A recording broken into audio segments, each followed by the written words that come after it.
Esto muestra, ese gráfico muestra la tasa de beneficio, que como sabéis, la tasa de beneficio que es la rentabilidad del capital, es decir, lo que gana, la tasa de beneficio se mide por la relación entre los beneficios y la inversión que se ha hecho para conseguirlos, ¿no? Hay distintos conceptos de rentabilidad, pero la que aquí utilizamos es la más convencional. Si nosotros vemos, después de la Segunda Guerra Mundial, que digamos sería cuando comienza el gráfico en torno a los 50, aunque ahí no lo diga, pero se puede deducir, hay un periodo de crecimiento económico derivado precisamente de que la guerra siempre cumple ese papel, la guerra y las crisis siempre cumplen ese papel precisamente de que destruyen capital, y al destruir capital y capacidad de producción, destruirlo en el sentido, digamos, de no seguir produciendo, porque cuando se cierra una fábrica, técnicamente a lo mejor la maquinaria podría seguir fabricando, pero esa fábrica ya cerrada, eso es chatarra. Además, generalmente son las menos eficientes, por lo tanto la maquinaria que tiene dentro es obsoleta y no tiene, digamos, incluso salida para otra empresa. Pues si nosotros vemos lo que pasó cuando terminó la Segunda Guerra Mundial, tenemos ahí un crecimiento de la tasa de beneficio en Estados Unidos y los países de Europa que forman el G5, y a partir de finales de los 60, digamos en torno a 68, 69, cuando se producen las primeras recesiones en el mundo, sobre todo en el mundo desarrollado, comienza a caer la tasa de beneficios, que como vemos va cayendo hasta principios de los 70, luego tiene una leve recuperación. Esa recuperación en realidad, esto, digamos, es precisamente cuando aplican los planes de ajuste, como están aplicando ahora, ¿no? Es decir, ahí cae la tasa de beneficio. Primeras crisis, aparece Pinochet, bueno, primero aparece la policía por aquí, aquí aparece el ejército, aquí aparece Pinochet y Videla está por aquí. Y no es ninguna casualidad, yo considero que realmente son los pioneros de la globalización. Son, no olvidemos que asesorados por Milton Friedman, asesorados por el que es el gran ideólogo del neoliberalismo en economía, aplican las políticas que hoy se están viendo aquí. Yo invitaría, de hecho, bueno, no invito, voy a tomarme el trabajo de hacer eso, un articulito en donde compare todas las medidas adoptadas en los regímenes de Pinochet y Videla, lo que se está aplicando aquí, son calcadas al 99%. Siempre hay una diferencia entre el mono y nosotros, o sea que esto también tiene una diferencia. Esto es así porque efectivamente lo que comienza a ocurrir a partir de entonces es lo que se mantiene hasta ahora. Yo caracterizo esta época hasta la actualidad como una época de transición al capitalismo, desde aquel capitalismo, digamos, de keynesiano, que distribuía de alguna manera riqueza, que mejoraba los salarios para expandir la demanda en los mercados internos, a este capitalismo globalizador que todavía no ha logrado, digamos, encontrar un punto en que la rentabilidad del capital, en la producción, supere la rentabilidad en las finanzas, pero eso lo vamos a explicar luego por qué ocurre esto. Bueno, también estas avisos, todas estas diapositivas, está en un artículo que escribí con un colega, Ángel Tablas, y también lo dejaré. Digo, esto, en todo caso, lo que yo aquí voy comentando, pues también se puede leer. El artículo requiere lectura serena, porque es, digamos, un poco denso, pero absolutamente se puede leer, es legible en todo sentido de la palabra. Decía entonces que cuando se produce esta situación de caída de la tasa de beneficios, se aplican las primeras medidas de ajuste, que son primero en América Latina, porque una de las cosas que consiguió, a diferencia de lo que está ocurriendo ahora, que consiguió el capitalismo central, es trasladarle la crisis a la periferia. Era un contexto distinto, que ahora no puedo profundizar, pero en todo caso se explica porque en aquel momento, cuando cae la demanda en los países desarrollados, el Fondo Monetario Internacional se ocupa precisamente de facilitar el endeudamiento masivo de los países subdesarrollados. ¿Para qué? Para que hagan de amortiguadores comprando lo que aquí no se podía vender. De hecho, esta situación, digamos, les lleva a modificar las políticas del Fondo Monetario Internacional, que siempre es tremenda. Ya vemos lo que está ocurriendo con Grecia, y a Videla y Pinochet le eximen de un montón de requisitos. Esto tuve oportunidad de decírselo en un debate hace muchos años en Televisión Española, al que era el número 2 de Michel Candesis, que entonces era el director del fondo, digamos, felizmente estaba documentado porque estuvo a punto de mandarme. Efectivamente es así. A Videla no se le puso, digamos, meta inflacionaria, es decir, meta de inflación, que es una de las cuestiones clave, meta de déficit, todas esas cuestiones que en última instancia son las que obliga el Fondo Monetario Internacional. Lo que indica en última instancia no que el Fondo Monetario haya sido cómplice de Pinochet o Videla, no digo eso, sino que estaban a sus órdenes. En todo caso, el gran capital siempre cuando ha tenido una situación de crisis ha apelado a Hitler. Hitler no es alguien que está fuera del capitalismo, es el capitalismo en crisis. En última instancia, Pinochet y Videla representaban la necesidad en aquel momento de adoptar medidas que en última instancia beneficiaban al capitalismo en su conjunto, porque el hecho de que estos países pudieran seguir consumiendo en el 73, 74, pues permite que los países desarrollados sigan vendiendo y le trasladen la crisis a ellos. Tanto es así que estos países tenían una situación indudablemente de desequilibrio en todos los aspectos, porque se habían, digamos, intentado industrializar en los años anteriores en condiciones adversas. ¿Qué quiero decir? Sencillamente con una tecnología dependiente, con una gran influencia o dominación del capital extranjero, y por lo tanto tenían fuertes desequilibrios externos de déficit comercial y de deuda, pero absolutamente manejables en términos relativos. Cuando se produce esta crisis en los países desarrollados y el Fondo Monetario Internacional incita a estos países a consumir más, la deuda comienza a multiplicarse, además en un contexto donde, como ahora, es fácil ver, los tipos de interés que estaban bajos ante el tremendo endeudamiento general, obviamente suben. Siempre que hay mucho endeudamiento, los tipos de interés suben.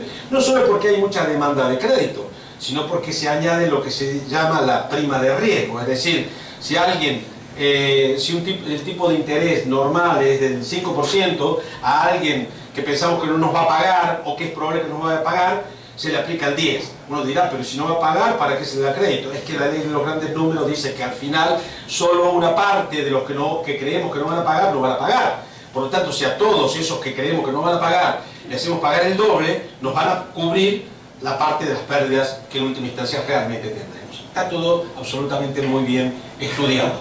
Por lo tanto, decía que, como vemos ahí, esta situación de caída de la tasa de beneficios se ve claramente hasta principios de los 80. ¿Qué es principio de los 80?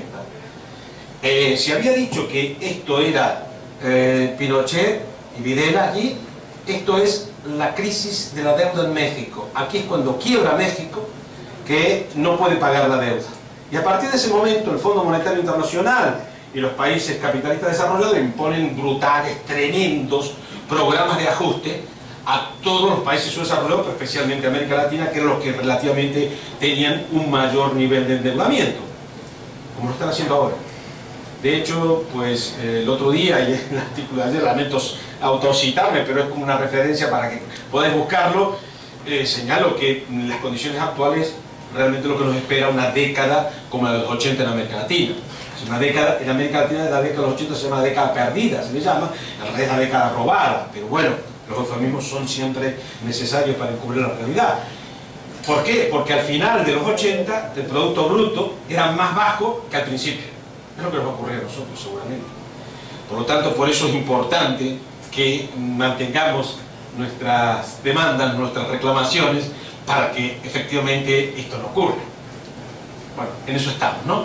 Pero en todo caso decía que a partir de los 80 es cuando se fijan estos ajustes brutales. Y bueno, ahí vemos se comienza a recuperar fuertemente la tasa de ganancia en los países más desarrollados, que comienzan a cobrar las deudas gracias al hambre, la miseria. Y cuando digo hambre y miseria, el otro día en la asamblea señalaba que esto se lo había dicho a Candencilla hace poco en una conferencia en donde le dije que no era nada personal, pero que pedía que se le juzgara, porque efectivamente hay muertos detrás de esto, no es una broma. Cuando decimos, es que se disparó la mortalidad infantil del 3 por 1000 al 10 por 1000 o al 20 por 1000, estamos hablando de muertos. Estamos hablando de muertos. Cuando la mortalidad de las personas mayores se acelera, se aumenta también, es en muchos casos relacionada a las condiciones de existencia. Por lo tanto, insisto, hay muertos. Creo que una de las cosas que personalmente vengo reclamando hace rato es de que se juzguen, se les pidan responsabilidades a todos los que han contribuido a estas circunstancias. Y en ese sentido quiero recordar, lo decía también en la Asamblea, que en Argentina, y lo tomo como ejemplo para las demás cosas, no se tome esto como, digamos, una cuestión a generalizar respecto a Argentina, pero la cuestión de juzgar a los responsables de los crímenes sí que, digamos, es un antecedente importante. Porque incluso el ministro de Economía de la dictadura de Videla está preso, domiciliario, porque tiene como 80 años, pero en todo caso está preso. Es decir, que creo que también esto es algo extendible a los ministros de Economía y a los responsables de todas estas decisiones. Bueno, esto muestra de que lo mismo, es decir, es el mismo periodo que el anterior, pero lo que nos muestra es que aquí esto es la participación del ingreso en Estados Unidos, solamente tomado como referencia porque Estados Unidos es el que tiene mejores estadísticas y permite un análisis más fácil de esto. Aquí se ve cuando caía la tasa de beneficios, caía la participación del ingreso de los más ricos, distintos niveles de participación de los más ricos, ¿no? Y se ve cómo cae precisamente en el mismo periodo, y se ve cómo cuando se recupera, a partir de los 70, que se recupera la tasa de beneficios, también se recupera la participación en el total del ingreso de los más ricos. Es decir, que cuando hablamos de mejora de la tasa de beneficio, también hablamos de mayor desigualdad, para entendernos. Es decir, mejora la tasa de beneficios, empeora la distribución de la riqueza, dicho de otra manera. Es decir, cuando hay crisis, ellos comienzan a ganar un poco, a tener un poco menos la tarta. Cuando se hace que los países comiencen a pagar, pues la recuperan, ¿no? Esto es simplemente lo que muestra. Bueno, esto ahí que dice arriba, la lucha social, formación posguerra, perjudicar a la oligarquía mundial, se refiere a lo que hablábamos un poco antes también, ¿no? Que obviamente no tenemos que pensar que la economía es una cuestión mecánica, y esto viene muy a cuento, sino que es una cuestión que funciona según también el impulso social. Es decir, si mejoraron las condiciones de vida de los trabajadores en la posguerra, es verdad, porque también era funcional a mercados internos protegidos de los países capitalistas, pero también porque hubo una demanda social de trabajadores organizados que evidentemente buscaron mejorar esas condiciones. No olvidemos que es un contexto de gran conflictividad, aunque luego, como dije, dentro del fordismo, en los países más desarrollados se llega a un compromiso social, digamos, entre empresarios y sindicatos, en esto que mencioné antes y no voy a repetir, ¿no? Bueno, lo que sí quiero señalar, que por supuesto Pinochet y Videla tuvieron seguidores en el mundo desarrollado, que fueron la señora Thatcher, Reagan de Estados Unidos, que sabemos que a finales de los 70, a principios de los 80, aplicaron las mismas políticas friedmanianas, que son las que se aplicaron en Chile y Argentina, en los países desarrollados. Y ahí tenemos también el brutal ajuste, el tremendo ajuste que aplicó Thatcher en Gran Bretaña, que significó la pérdida de condiciones de vida, primero laborales, de vida, empleando además una represión brutal. Seguramente los de generación más próxima a la mía recordarán las tremendas, brutales represiones a los mineros y a todos los que se oponían a estas políticas de ajuste, ¿no? Y que en última instancia son los que universalizaron lo que hoy llamamos neoliberalismo, que es en última instancia que esta política criminal de recuperar para el capital el nivel de beneficios perdido a costa de empujar la miseria a una gran parte de la sociedad y a otras, al menos por lo menos, empobrecerla respecto a la situación que tenían anteriormente, ¿no?